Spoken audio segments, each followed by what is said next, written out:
आज इस सत्संग के पावन अवसर पर आए हुए दूर दूर से प्रेमी भाई बहन, बहुत सुंदर समय, बहुत सुंदर घड़ी ये है जिसमें हम संतों महापुरुषों का जीवन दर्शन, उन्होंने किस नजर से संसार को देखा है, कैसे संसार को समझा है, कैसे संसार की रचना का बयान किया है, इसको हम जानने फिर आत्मसात करने के लिए यहां पर बैठे हैं। हुजूर कृपाल सिंह जी महाराज कहा करते थे, जब से सृष्टि बनी है तब से ही जीव उस परमात्मा की खोज में, सुख की खोज में, जीवन में ठहराव के लिए बहुत जतन करता रहा है और हमेशा से संतों महापुरुषों का संसार में आना हुआ है। हमारे सामने धर्म ग्रंथ, बड़े बड़े महापुरुषों की वाणियां इस बात का जीवन उदाहरण है कि हमारे जीवन में वर्षों से, सैकड़ों नहीं हजारों लाखों वर्षों से प्रभु भक्ति जीवन के रहस्य की बात संतों महापुरुषों ने करी है। इस जीवन रहस्य को, जिसको हम सारा जीवन ताउम्र अलग अलग रूपों में जानते रहे हैं, कभी धर्म के रूप में, कभी प्रार्थना के रूप में, कभी भक्ति, कभी साधना के रूप में, इन तमाम चीजों को हम अपने जीवन में आज इस मौजूदा समय में कैसे आत्मसात करें, हमें कैसे अपने जीवन में आध्यात्म महसूस हो, ये हमें अपने जीवन में समझना है। होली का बड़ा सुंदर समय आ रहा है और हुजूर ने होली पर और हमारे जीवन में होली क्या महत्व रखती है, आध्यात्मिक दृष्टिकोण से एक इंसान के जीवन में होली क्या संदेश देती है, इस बात को महाराज जी ने बड़ा सुंदर रूप में बताया है। आज हम होली से अपने जीवन को संत मत के अनुरूप जानने की कोशिश करेंगे। सबसे पहली और सबसे महत्वपूर्ण चीज जो महाराज जी ने होली के विषय में बताई वो ये कि होली हमें इस बात की तरफ संकेत करती है कैसे बुराई के ऊपर अच्छाई की जीत हमेशा होती आई है। हिरण्यकुश बहुत राक्षस प्रवृत्ति का था, उसने इतनी शक्तियां, इतनी सिद्धियां हासिल कर रखी थी, उसे अहंकार हुआ कि मेरे इस शक्ति के आगे संसार में किसी की नहीं चलेगी और वह भगवान का भी विरोध करने लगा, कहने लगा मैं ही परमात्मा हूं, मैं ही भगवान हूं। और उसने इतना आतंक मचाया, इतना अपने लोगों को कष्ट दिया, इतनी परेशानी दी कि लोग अंदर से त्राही करते थे। आज में और उस समय में कुछ अंतर नहीं है। आपको लगता होगा आज वैसा समय नहीं है। अभी कल ही मैं एक बहन से मिला, वो मेरे पास आई, आकर रोने लगी, कहने लगी मेरे बच्चे 15-16 साल के, वो इतना आधुनिकता के समय में इतना भ्रमित हो चुके हैं, ध्यान इतना भंग हो चुका है, अंदर से इतना ज्यादा दूसरों पर विश्वास करते हैं कि वो प्यार से, शांति से घर के माहौल में नहीं रह सकते। अगर उनसे कुछ समझाना चाहे तो लड़ने को आते हैं, झगड़ने को आते हैं। अगर हम माँ बाप कुछ कहें तो वो चीखते चिल्लाते हैं, कहते हैं तुम्हें कुछ समझ नहीं, तुम तो ना समझ हो। अगर कुछ और बताने की कोशिश की जाए तो वो तरह तरह से अपना गुस्सा जाहिर करते हैं। भला इस समय में उस समय में क्या अंतर रहा? हर तरफ हाहाकार मची है, हर तरफ, पहले बाहर से और आज हम अंदर से दुखी हैं क्योंकि सुख का केंद्र नहीं मिल रहा है। प्रजुर कहा करते थे, होली इस बात की तरफ इशारा करती है कि जब भी करुण पुकार हुई, लोगों के ऊपर कष्ट आया, लोगों ने सब दुनिया का आसरा छोड़ करके उस भगवान से प्रार्थना करी कि हे प्रभु, हम सिर्फ तुम्ही से एक मदद की प्रार्थना करते हैं, हमें दुनिया का किसी का भरोसा नहीं।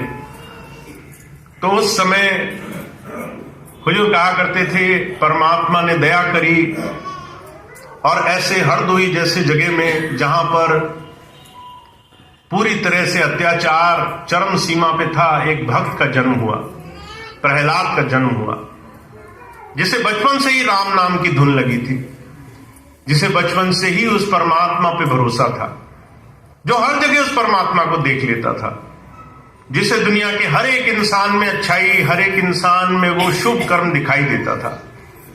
और एक भक्त ने उस हिरण्यकश्यप के पूरे उस आतंकी साम्राज्य का सिर्फ प्रेम भाव से अंत कर दिया। हुजूर कहा करते थे, हमारे जीवन में अगर हम प्रेम भावना से एक प्रभु धारा से जुड़े हैं, अगर हम अपने जीवन में अच्छाई को कभी भूलते नहीं, अगर अपने जीवन में शुभ कर्म, अपने जीवन में अच्छे कामों को हमेशा गुरु की आज्ञा मानकर करते चलेंगे, तो तरह तरह की विकृतियां, बुराइयां अपने आप हार मान जाएंगी। इसलिए हुजूर बार बार एक बात पर जोर देते हैं, शिष्य बनने की शुरुआत जब होगी तो तुम्हारे 3 ऐसे बिंदुओं, 3 ऐसे बातों से होगी जहां पर तुम अपने जीवन को बदलने लग जाओगे। कहा, do good, be good, be one. नेक काम किया करो। बहुत सारी चीजें होंगी संसार में तुम्हारे सामने। कोई काम करने चलोगे, एक अच्छा विकल्प दिखाई देगा, एक बुरा विकल्प दिखाई देगा। सामने वाला सामने आकर के तुम्हें बुरा बोल जाएगा। एक तरफ मन करेगा इसको अभी सबक सिखा देता हूं, दूसरी तरफ मन में शांति का मार्ग दिखाई देगा कि कैसे मैं इस तमाम झंझटों में पड़े बगैर अपने रास्ते को नहीं भूलता हूं, मैं अपनी दिशा में चलता जाता हूं। आपके पास हमेशा 2 विकल्प होंगे। महाराज जी कहते हैं, अगर गुरु धारण किया है, गुरु को समझा है, तो हमेशा शांति का मार्ग तुम जीवन में लेकर आगे बढ़ोगे। पहला चीज जो जीवन में अपना लो, नेक काम किया करो। ये सोचे बगैर कि सामने वाला तुम्हारे सामने जो भी काम कर रहा है, बुरे काम कर रहा है, उसके लिए तुम्हें भी उसके लिए बुरे ही काम करने जरूरी है। हुजूर कहा करते थे, कोई अगर तुम्हारे साथ कुछ गलत करे, इसका मतलब ये नहीं है कि वो खुद उस संसार में करता है। कई बार कर्म भोग सामने आते हैं, कई बार पुराने प्रारब्ध ऐसे होते हैं जो हमारे आड़े आ जाते हैं। कई बार हम चाह करके भी किसी का कुछ बुरा नहीं करना चाहते, फिर भी वो तमाम चीजें हमारे सामने आ जाती है। हम इस बात को इन शारीरिक ज्ञान से, सिर्फ बौद्धिक ज्ञान से नहीं समझ पाएंगे। इसलिए महाराज जी आए, उन्होंने बात जोर दिया इस बात पर, अगर तुमने जैसे को तैसा, बुरे को बुरा, गलत को गलत सबक सिखाने की मंशा जीवन में धारण करी, तो अशांति तुम्हारे जीवन में कभी तुम्हारा साथ नहीं छोड़ेगी, तुम हमेशा परेशान में रहोगे। तो पहली चीज महाराज जी कहते हैं, अच्छे काम किया करो। फिर कहते हैं, बी गुड। वो तभी कर पाओगे जब अंदर से तुम्हारे प्रेम भावना जीवन का एक आधार बन चुकी होगी। आज बहुत से लोग हैं, वो अंदर से अशांत है। हम सोचते हैं बाहर से जीवन में अशांति है, शायद इसलिए कोई परेशान होगा। पर जो कहा करते थे, लोग अंदर से अपने जीवन का आधार खो बैठे हैं। अंदर उनके मन में शांति, किसी सही दिशा में जाने का आधार नहीं बचा है। जो अंदर से खोखला होगा, उसे बाहर से आप कितना ही मालो माल कर दो, वो कभी उस समृद्ध अवस्था को प्राप्त नहीं कर पाएगा। हमारे अंदर से हमें सबसे पहले उस जीवन के आधार को समझने का प्रयास करना चाहिए। आज के आधुनिक जीवन में अगर आप अपने आप को, अपनी एक दिनचर्या को, अपने एक डेली रूटीन को उठा करके देखें, उस रूटीन में, उस दैनिक दिनचर्या में क्या ऐसा है जिससे जीवन में शांति मिलती होगी, तो आप पाएंगे और आपको आश्चर्य होगा, सुबह से लेकर शाम तक हम सिर्फ दौड़ लगा रहे हैं। फुर्सत का समय नहीं है, मन में शांति नहीं है, ठहराव नहीं है। हम सुबह उठे और ये सोच करके कि काम बहुत ज्यादा है, हमने दौड़ लगाना शुरू किया और हर क्षण हम उन तमाम चिंताओं के पीछे 24 घंटे सिर्फ इसलिए भागते हैं कि शायद इन तमाम कामों के पीछे हमें कुछ आराम मिलेगा। हुजूर कहा करते थे, एक दिन नहीं, ये पूरे जीवन की हालत यही है। कहा, रण के मारे बन गए, बन में जब लागी आग, बन बेचारा क्या करे जब कर्मन लागी आग। तुम संसार में रहो, संसार से भागो, जंगल में जाओ, बियाबान में जाओ, अगर मन से तुमने ऐसे महापुरुषों के आचरण को अंदर बदलना नहीं शुरू किया, तो कहते कर्म तुम्हारा पीछा नहीं छोड़ेंगे, चाहे तुम हिमालय पर जाकर के भी तप करो। अगर मन से तुमने गुरु की बात को नहीं अपनाया है तो तुम्हारा काम नहीं बनेगा। भगवान कृष्ण ने गीता में 3 अध्याय में इसी बात को कहा है। कहते तुम्हारे पास सिर्फ एक ही स्वतंत्रता है कि तुम कर्म कर सकते हो। तुम अपने जीवन में सिर्फ कर्म की स्वतंत्रता लेकर आए हो। तुम क्या करोगे, वो चीज तुम्हें अगर समझ में आ गई तो उन्होंने 3 श्रेणियों में कर्म को बांट दिया, कर्म, विकर्म और अकर्म। काम करो और वो काम करो जिसमें कहीं किसी का भला छुपा हो। फिर कहते हैं उसको विकर्म से जोड़ो, यानी तुम्हारे मन में भी उसका अच्छा करने की भावना हो। अगर तुमने किसी को नमस्कार किया और मन में उसको नमस्कार करने की भावना नहीं है, मन में भावना है कैसा आदमी है, सामने पड़ गया, अब हाथ जोड़ने पड़ रहे हैं, अच्छा होता सामने ना आता, हाथ से हम अच्छे बने रहे, दिल में कुछ और रहा, तो हुजूर कहा करते थे ये कर्म तुम्हें फलेगा नहीं, इससे तुम्हारा काम नहीं बनेगा। कबीर साहब इस बात को दूसरे शब्दों में कहते हैं, कहते कथनी मीठी खाण सी करनी विष की लोए। हम बड़ी मीठी जबान बोलते हैं कई बार, आओ भाई साहब बैठो, ये खाओ वो खाओ, मन में कुछ और चल रहा होता है। मन में होता है आज आ गया, अगली बार ना आए तो अच्छा रहेगा, अगली बार ना दिखाई दे। हुजूर कहते हैं जब तुम कोई कर्म करते हो और वो अंदर और बाहर एक जैसा नहीं होता तो तुम्हारे जीवन में बहुत सारा समय तुम्हारा बर्बाद होता है। इसलिए अच्छा ये हो कि पहले अपने व्यवहार और स्वभाव में थोड़ी ईमानदारी लाना शुरू करो। कुछ भी करो तो उसमें कहीं किसी का भला होना चाहिए और वो चीज मन से होनी चाहिए, अंदर से भी उसके भला करने की भावना होनी चाहिए। और ये कब होगा? तीसरी बात महाराज जी कह रहे हैं कि बी वन। अपने आप तो नहीं कर पाओगे।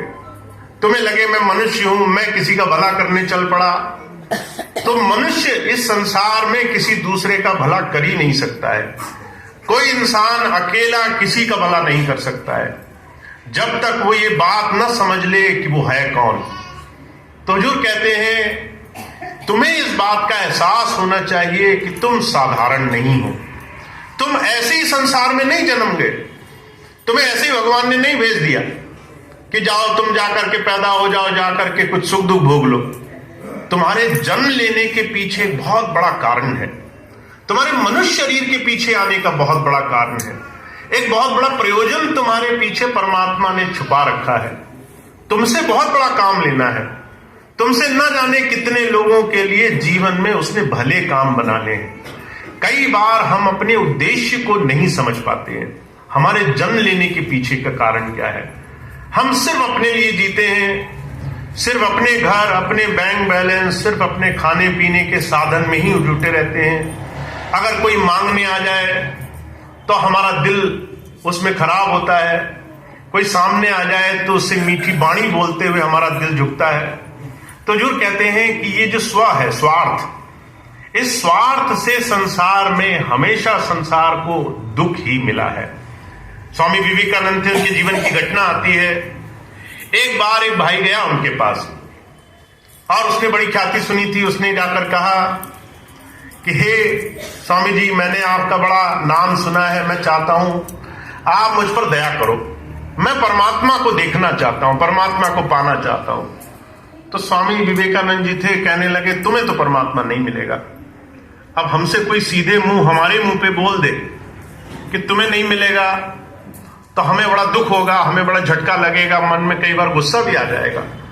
ये बात जब स्वामी विवेकानंद ने सीधे मुंह पर बोल दी तो उसको थोड़ा सा एहसास हुआ और उसने विनम्र होकर पूछा कि स्वामी जी मुझे क्यों नहीं मिलेगा। कहने लगे तुम्हारा प्रश्न ही गलत है। तुम आए हो ये कहने के लिए कि मैं परमात्मा पाना चाहता हूं, तुम्हें अभी मैं मिटाना है। मैं जब तक नहीं मिटाओगे तब तक परमात्मा नहीं मिलेगा। फिर दूसरी बात कहने लगे तुम्हें चाहता मिटाना पड़ेगा, कि मैं चाहता हूं, चाह मिटानी पड़ेगी। जब तक चाह है संसार में तभी तक सारे दुख हैं। हम हर एक चीज चाह के लिए कर रहे हैं। अगर हमने गुरु जी के सत्संग में गए तो हमारा ये मन वांछित फल पूरा होना चाहिए, ये चाह छुपी है। बच्चे पढ़ लिख कर पास हो जाने चाहिए, बीमारी दूर हो जानी चाहिए, बैंक बैलेंस भर जाने चाहिए। अगर चाह पूरी नहीं हुई तो हम जाएंगे क्या सत्संग में? तब शायद हमें दूसरे काम ज्यादा जरूरी मालूम पड़े, दूसरे काम करने में ज्यादा रस आने लग जाए, क्योंकि वहां परिणाम सिद्ध नहीं होना है। वहां जाकर कुछ मिलना ही नहीं है तो वहां जाने का फायदा क्या है? तो जो कहा करते थे संसार मैं और चाह के पीछे इतना घुमा हुआ है। संत कहते हैं अगर तुमने मैं नहीं मिटाई और तुम संसार की चाहनाओं से नहीं हटे, हर वक्त जाकर गुरु से कुछ चाहते ही रहे कि मुझे ये मिले वो मिले, तो तुम वो नहीं प्राप्त कर सकते जो वो तुम्हें देना चाहता है, जो वो तुम्हें देने के लिए आया है। इसलिए कबीर साहब बार बार एक बात कहा करते थे। एक बार कबीर साहब के पास एक जिज्ञासु गया, कहने लगा महाराज मुझे परमात्मा मिलेगा तो कैसे मिलेगा? कबीर साहब कहने लगे भाई तुम्हें उसके लिए डुबकी लगानी पड़ेगी। कहा जिन खोजा तिन पाइया गहरे पानी पैठ, मैं मूर्ख डूबन डरी रही किनारे बैठ। तुम अगर समुंदर के किनारे बैठे रहो, तुम अगर नदी तालाब के किनारे बैठे रहो और मन में चाह है कि उसकी गहराई में जो मिला है, जो छुपा हुआ है वो तुम्हें मिल जाए, तो तुम्हें सारा जीवन इंतजार करना पड़ेगा, समुंदर के सूखने का इंतजार करना पड़ेगा। पर अगर तुम थोड़ा जिज्ञासु बन जाते, अगर थोड़ा लगन होती, थोड़ा सा तुम अपने जीवन में ये मन में व्रत धारण कर लेते कि मैं गुरु की बात पर चलना शुरू करता हूं, देखें क्या मिलेगा, कुछ तो मिलेगा ही, और इस भाव से तुम चलना शुरू कर देते, धीरे धीरे गुरु की बात को एक अपने जीवन में लाने लग जाते, छोटे से छोटे प्रयत्न करने लग जाते। अगर गुरुजी ने तुम्हें 100 बात बताई, तुम्हें एक अच्छी लगी, तुम वो एक ही मानने लग जाते कि आज से मैं सिमरन करता हूं, आज से मैं 5 मिनट का ध्यान करता हूं, आज से मैं जो भी मेरे आज पूरे दिन में घटा उसको मैं गुरु को समर्पित करता हूं, आज से मैं मालिक ने जो दिया उसका शुक्राना अदा करता हूं। कुछ भी एक चीज लेकर के शुरू करते तो हुजूर कहते हैं तुम्हारे जीवन में तुम इस गुरु ज्ञान से अंदर उस प्रभु से जुड़ने की कला प्राप्त कर सकते थे। तो जब जब संत आए उन्होंने बार बार हमारे जीवन में जीवन की सच्चाई कैसे मिलेगी वो समझाने की कोशिश करी है। आपके और हमारे आज के जीवन में बदलाव आना चाहिए, ये आध्यात्म कहता है। हमारे पिताजी के जीवन